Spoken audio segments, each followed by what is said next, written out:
There are 5 stock option strategies that wealthy executives and founders use to legally pay almost nothing in taxes. A founder can walk away from a $100 million exit and owe zero in federal capital gains. Meanwhile, a regular employee selling the same stock pays 20%. Here's how they do it. When a founder receives restricted stock worth 50 cents a share, they can file something called an 83(b) election within 30 days to pay income tax right now on that cheap price. So you pay about $1,750 in tax on 10,000 shares worth $5,000 total. If those shares later become worth $500 each, that's $5 million, and all of that growth gets taxed as long-term capital gains at 20%, instead of ordinary income at 37%.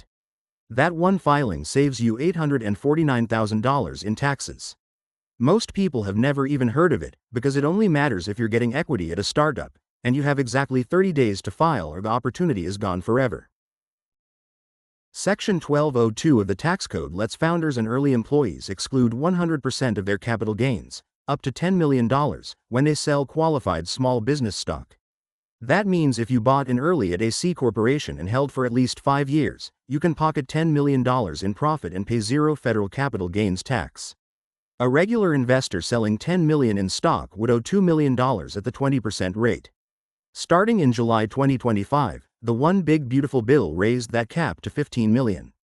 This is one of the most powerful wealth-building tools in the entire tax code, and almost nobody outside of Silicon Valley knows it exists. Executives at public companies know things about their business that you and I don't. Earnings reports, product launches, lawsuits. Normally that means they can't sell stock without risking insider trading charges.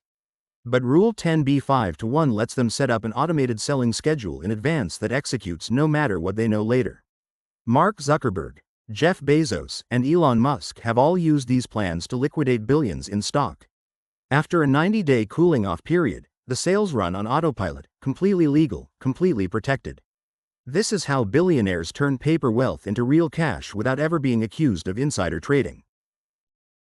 There are 2 kinds of stock options, incentive stock options and non-qualified stock options, and the tax difference between them is massive. When you exercise an incentive stock option, there is zero income tax at the time of exercise. You hold the shares for 2 years, sell them, and pay only 20% long-term capital gains.